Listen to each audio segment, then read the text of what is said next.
Ashamaa harka fuunee kabajamtoota hordoftoota fi daawwattoota Oromiyaa Global Media qophii kennaa har'aatiin Oromoon sirna gadaan mootummaa ofiin of bulchuun deeffachuu danda'amoo hin danda'u kan jedhu kan wajjin laallutaa hamma dhumaatti na wajjin turaan affeerraa kooti. Hayyuun antiroopoolojii lammii Eertiraa Piroofeesar Asmaroo Laggasaa waggoota 45f sirna gadaa qorataniiru. Qorannoo isaanii kanas kitaaba lamaan maxxansanii sirna gadaa addunyaan wal barsiisanii jiru jechuun seenaa fi barreeffamni kitaabota garagaraa maxxansamee bahe ni agarsiisa. Kanaaf hordoftoota keenya har'aa seenaa Piroofeesar Asmaroon qoratan irratti kan fuulleffannee wantoota garagaraa sirna gadaa akkamitti bulchiinsa mataa ofii Oromoon sirna gadaatiin hundeeffachuu danda'a kan jedhuu fi seenaa Piroofeesar Asmaroo kan isin biraan geennu ta'a hamma dhumaatti nu wajjin tura. Kitaabni sadaffaan Piroofeesar Asmaroo barreessan kan yaadannoon isaa qeerroo fi dhaloota qubeetiif ta'e maxxansaaf gara Chaayinaatti ergamee ji'a tokko duubatti karaa biroon aadaa fi turizimii Oromiyaatiin dubbistoota bira gahee jira. Sirna gadaa qorachuu fi addunyaatti beeksisuun gumaacha bahaniif Yuunivarsiitii Finfinneerraa Dooktoreetii kabajaa yoo argatanuu mootummaan naannoo Oromiyaas beekamtii kenneefii jira. Piroofeesar Asmaroon eenyu jennee gaaf laallu Piroofeesar Asmaroo kan dhalatanii guddatan Eertiraa Asmaraatti yoo ta'u kan baratanis achuma mana barumsaa Evangelik Church jedhamutti akka ta'e barreeffamnii fi baruun garagaraa agarsiisaniiru. Yeroos manni barnootaa Asmaraa keessa ture isa qofa ture, inni iyyuu hanga kutaa 4ffaatti qofa akka ta'e ibsa. Barnoonni kutaa 4 olii faranjiidhaaf malee hin barbaachisu jedhanii warri Xaaliyaanii akka dhoowwaa turan ibsamee jira. Eertiraan erga waraana Ingiliziin bara 1941tti bilisa baatee booddee manneen barnootaa banaa taasisteerti. Kanas ta'ee hanga kutaa 6ffaa qofatu Asmaraa jira waan ta'eef barattoonni kiristaanaa gara Finfinneetti ce'u ture. Warri Islaamaa ta'an ammoo gara Kaartuumii fi Kaayiruutti deemuun barnoota isaaniitti fufu. Ani garuu Finfinneetti dhufeen baradhe jechuun Piroofeesar Asmaroon barreessaniiru. Ingiliz maatii kiyya gara Yuunivarsiitii Eertiraa fi Itoophiyaa deeggarta jechuun biyyaa ari'anii maatiin kiyyas gara Itoophiyaatti godaanan jechuun ibsanii jiru. Abbaan kiyya obbolaa kiyya waliin Walloo Ambaasaalitti galee lafa qonnaa fudhatee qonna eegale jechuun seenaa isaanii akkasitti barreessaniiru. Ani immoo kallattumaan Finfinneen galee barumsa sadarkaa lammaffaa barachuu eegale jedhaniiru. Finfinneetti barumsi sadarkaa lammaffaa yeroo banamuttis san booddee yeroo Yuunivarsiitii Kolleejjii Finfinnee banames barattoota jalqabaa keessaa tokko ta'uu isaanii himanii jiru. Digrii lammaffaa fi PhD Yuunivarsiitii Harvarditti kan baratan digrii lammaffaa waggaa tokko keessatti xumuranii barnoota digrii sadaffaa garuu waggaa 9tti fudhate jechuun barreeffama isaaniin ibsanii jiru. Sababni isaas qorannoo antiroopoolojii kiyya jireenya Oromoota Booranaa keessa jiraadhee hojii qabatamaa hojjechuu waan narra turee fi waggaa dheeraa natti fudhate jechuun ibsanii jiru. Qorannoo milkaa'ina qabus qoradhee ittiin milkaa'eera jechuun barreessanii jiru. Sirna gadaa qorachuu akkamiin eegaltan jedhamanii gaafa gaafatamanii Piroofeesar Asmaroon bifa kanaan deebii isaanii lafa kaa'aniiru.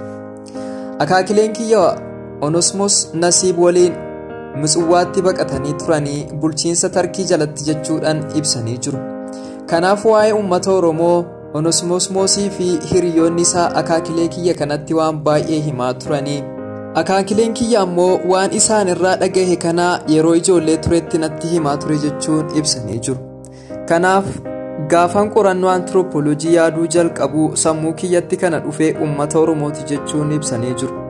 Jalqaba qorannoo barnoota koos sirna aadaa Eertiraa qorachuufiin karoorfadhe ture bara 1961tti jechuudhaan ibsanii jiru. Yeroo sanitti ammoo sochiin siyaasaa Eertiraa keessatti waan jalqabameef ministeerri barnootaa yeroo sanatti haala kamiinuu Eertiraatti akka qoratu siif hin eeyyamamu naan jedhan jechuun gabaasaniiru. Bakka biraa garuu bakka barbaadde deemii akkaan qorachuu danda'u naaf eeyyaman. Achi gara Ameerikaatti deebi'ee mana kitaabaa tokko keessa seenee cinqamee kitaabota waa'ee Afrikaa barreeffaman osoon barbaadu dubartiin mana kitaabichaa hojjettuun argitee ati Itoophiyaarraa kan dhufte jettee na gaafatte jedhan. Eeyyan jedheeni yeroo sana Eertiraan qaama Itoophiyaa jala turtee dhihootti kitaaba tokko waa'ee Itoophiyaa irratti kan maxxansine qabna siifaa kennu jettee na gaafatte jechuun dubbatanii jiru.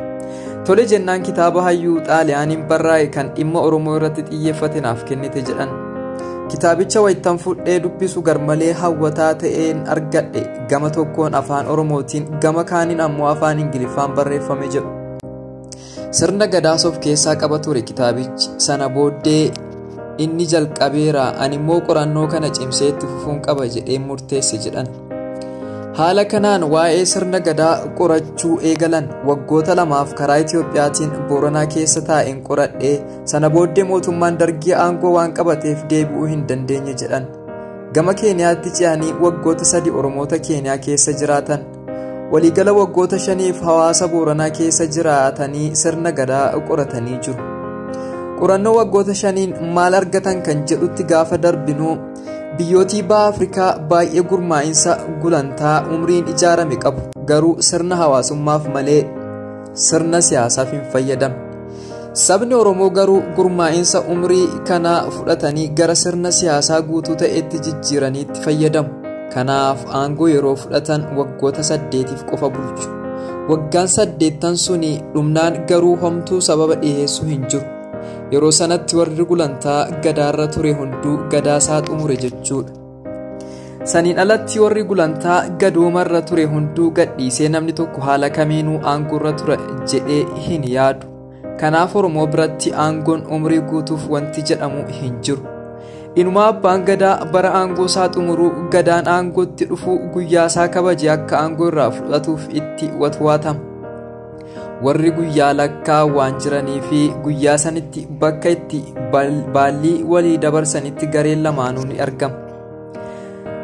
Dhahii lakkoofsaa bara Oromoos kanarraa kan maddeedha. Guyyaa aangoon itti darbuu baruuf jecha Booranni dhahaa astiroonoomii kan urjii 7 fi addeessi waliin bahan guyyaa fi ji'a isaa tolchanii beeku. Ilaaluudhaan qofa jechuudha. Ani immoo dhahaa isaanii kana qoradheen kaalaandarii Booranaa fayyadamuu kuni mala siyaasawaa isa guddaa ta'uu addunyaan akka hubattu gochuu danda'eera jechuun obbo Asmiroon himanii jiru.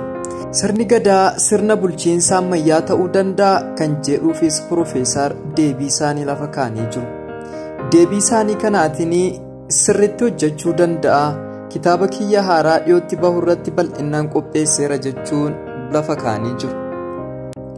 Hanga har'aatti sirnuma gadaa beeksisuudha malee gara fuulduraatti akkamitti fooyyessinee itti fayyadamna kan jedhu hin barreessine turre. Kitaabni haaraan kun garuu Oromoon Itoophiyaa keessatti jaarraa 21ffaa kana keessa sirna gadaatti fayyadamee akkamitti mootummaa isaa Rippaabilika Dimokiraatawaa ta'e hundeeffachuu danda'a kan jedhu bal'inaan barreessanii jiru. Itoophiyaa keessatti Oromoo qofa isatti mootummaa ofii of bulchuu hundeeffachuu ni danda'a. Ani karoora mijataa ta'e kan sirna gadaatiin deeggarame qopheesseera jechuun obbo Asmiroon lafa kaanii jiru. Hayyoonni Oromoo irratti mari'atanii wal falmanii fooyyessanii hojiirra oolchuu ni danda'u. Sirna gadaa maaltu fooyyessuu qaba kan jedhuuf wanti 2 fooyya'uu qaba jechuun Profeesar Asmiroon lafa kaanii jiru. Tokkoffaan hirmaannaan dubartootaa fooyya'uu qaba. Isaan bal'inaan keessatti hirmaachuu qabu jechuun lafa kaanii jiru. Lammaffaan sirnichi gulantaa umriitiin osoo hin taane dhalootaan deema.